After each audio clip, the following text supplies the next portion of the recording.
Hi folks, this is all the fruit, and here I'm at the Arboretum of the Schwetzingen Castle in Germany. Schwetzingen Castle or Palace, well, the building is not so interesting, but the park is gigantic at one of the most interesting castle parks in Germany. The Arboretum is a little bit hidden.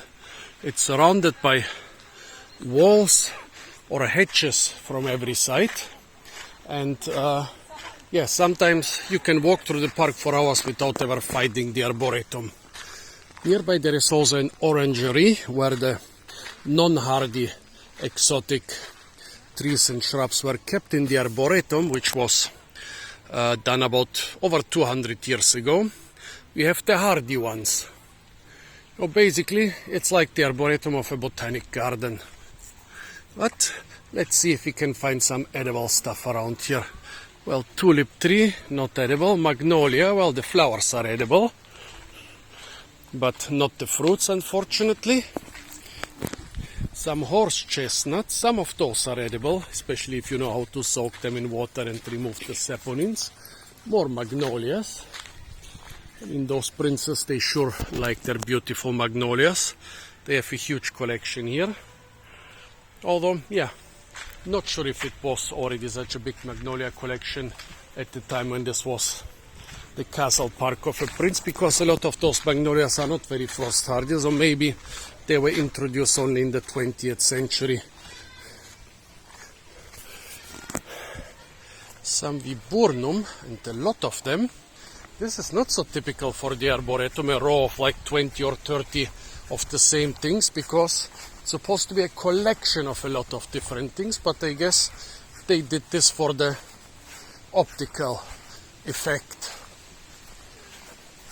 Yeah, since we are in old castle park, of course, there is also all the historical stuff. This historical gate is supposed to be of architectural significance. Old oaks, those look to be some pyramidal oaks, although they are not exactly pyramidal, but they remind me of it. A maple covered with mistletoes. Pity I have nobody to kiss underneath this. Also there are some, this is by the way the mountain maple, Acer pseudoplatanus. You are supposed to be able to eat the seeds, and also you can make maple syrup of it. The only European species, as far as I remember, which was used for maple syrup. Yeah, the old black walnut, a North American species. Of course you can eat the walnuts, but here in Germany it's not being used for the walnuts. It's being used as an ornamental in parks and also for the excellent timber. But in North America it's totally a walnut which is used for the walnuts. Here a lot of nice conifers. The sequoia doesn't look good. Too much drought in the last years. And this, by the way, is the building of the orangery. So that's what the greenhouse looked like 200 to 300 years ago. This is the northern side, so only very few windows. They are more on the southern side, but still, back then greenhouses were not glass houses, but were just houses with slightly bigger windows to house non-such frost-hardy trees. Let's see what we have here, a ginkgo, and this box that's put on it is a bad house. What is this beautiful thing here? Forgot the name, but it's ancient. Look at the size. 1.5, maybe almost 2 meters thick. It's amazing. Forgot the name. I want the name of this one. Come on, folks. It's such a gigantic tree. Put at least a name to it. Oh. A holly, a big black pine there. Well, this is from continental sub-Mediterranean Europe. This is laughing at the drought here. However, most of the other trees are not doing very well. Still haven't found anything particularly tasty and edible. You could eat the adults of the yew, but if you eat the seeds or the leaves, you will die quickly and painfully. Also the laurel cherry. It's not the cherry laurel, folks. It's the laurel cherry.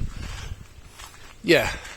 Here in different cultivars, this is a laurel cherry and this is also a laurel cherry, despite them looking very different. The fruits seem to be edible when they are completely ripe, but this will take months. Here a feral walnut, a feral, I wanted to say Armenian blackberry, but no, this is some other, this is some native species. I think this comes from the sandy pine forests around here. Yeah. So it's not a feral, it's a wild blackberry. Too much drought, so the fruits are small, but they are tasty. The horse chestnuts over there, it's the one from the Mediterranean mountains. You cannot eat the fruits, but you can use them to make explosives. The British did this during the World Wars. They dropped a lot of explosives made from horse chestnuts on the Germans. Yeah, here finally something tasty and edible, a service tree. Of course, not in season yet. It's July and it's gonna be in season in September, and they don't see a single fruit on it. Maybe too much drought stress. It's used to drought, but still not a single fruit. Also, you could get oil from the beech nuts from this beech here. Bladder nut. Now, that's nice and tasty. However, very few fruits. Let's grab one. Oh, gimme! No, I'm too small. Well, here we have the bladder nuts. The nuts are inside the bladder. You can feel them. They are still not ready. But when they are ready, they are still small but tasty. Hazelnuts, they are native to the area. Bladder nut is native to Germany, but I don't think it's native to the area of Schwetzingen. Here we have the hazelnuts. Despite the drought, they've managed to produce a couple nuts. And by the way, the hazelnut is one of the true nuts. Bladder nut, walnut, coconut, those are all not nuts, but the hazelnut is. Here we have a nice little illegal plant. This one is, what was it called? Gallium. Well, the German name is Waldmeister. I've forgotten the Latin name. Gallium odoratum. Yes. Oh, a crazy drug, which which is illegal in Germany. Although Waldmeister syrup is being sold everywhere, it's actually not Waldmeister. It's some chemical replacements. The strawberries here could be interesting. Could actually be the musk strawberry. Let's see. Oh, you can recognize them by the hairs on the peduncles. Nope, this is the normal European forest strawberry. Could be a big cultivar that was cultivated here in the castle area before the American strawberries took over. But it's not the musk strawberry, a very rare species, which used to be the dominant cultivated strawberry in all of Europe, but it's not anymore.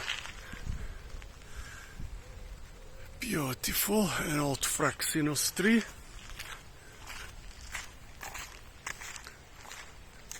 Nice old field maple. This is some fir, which I cannot identify. Not a lot of things here have edible fruits, and almost nothing seems to be in season. But with the crazy weather and droughts in the last 5 years already, 2008, 18, 19, 20 was the only year with normal rainfall. 18 was very dry, 19 and 20 were dry, 21 was the only year with normal rainfall, but 22 and 23 are drought years too. I'm pretty sure that this area here is being watered. Something lying on the ground, ginkgo nuts. Oh yeah, the parrots have been here. The parrots, look at that, how they cracked every single fruit and extracted the seed, which is also known as ginkgo nut. Those pesky parrots, they eat everything.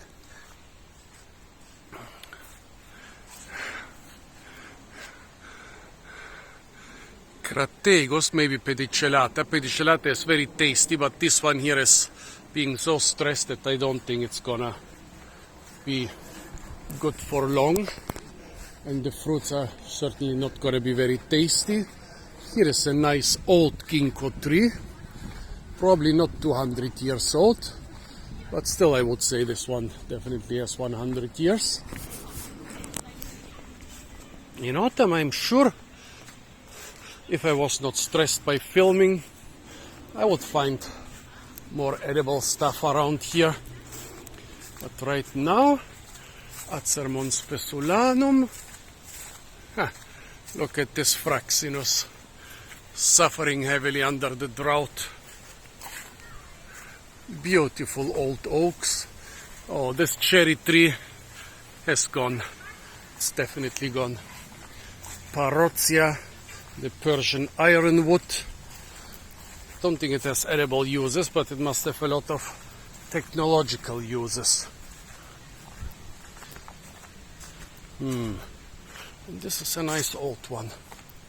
Oh, the German medlar. One of my favorite fruits. Of course, it's in season in November, not in July. But you can already see the fruits. It's a nice old one. Probably, 40 years old maybe. Nice, beautiful old medlar. Good that I have some blueberries and cherries with me, which I foraged at the supermarket. And yes, this place is being watered, because I definitely couldn't live with the stuff I managed to forage here. Of course, I could eat the hibiscus flowers, they're always good. And later I could eat the seeds of the hibiscus fruits. But yeah, really beautiful arboretum. I'm sure somebody's gonna complain that I'm too fast and too shaky. It's a very beautiful arboretum, but yeah, not many edible things. Here there seems to be a hazelnut collection. 1, 2, 3, 4 hazelnut bushes, and then a 3 hazelnut. And here seems to be an apple. However, this one really looks like a crab apple. Yeah, that's a crab apple. A grapevine.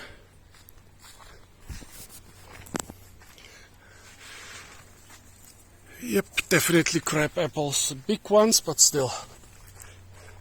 Elderberries. So much drought damage that they actually have very few berries. A beautiful mulberry tree. Yeah, the local princess introduced the mulberry here to produce silk. This one is not from the time of the silkworm plantations, but still a nice big tree. What is this? Oh, this looks like the fruit of the giant sloth, the Osage orange. Oh yeah. When I was a kid in Bulgaria, I thought I had found some grapefruit trees. Those things can grow 3 times the size. I've never seen them grow in groups like this. Look, there are 5 of them here, 3 of them here, 2 of them here. Very interesting, but definitely an Osage orange. The fruit was distributed by giant sloths and mastodons, probably also by bison, because cattle seem to like them. Let's see what else we've got. Now we are back at the part where we started. So really beautiful little arboretum. One of my favorite parts in this beautiful castle park. Not too many edible things, but yeah, sometimes it's not just about the edibles. Sometimes it's also about enjoying the beautiful park.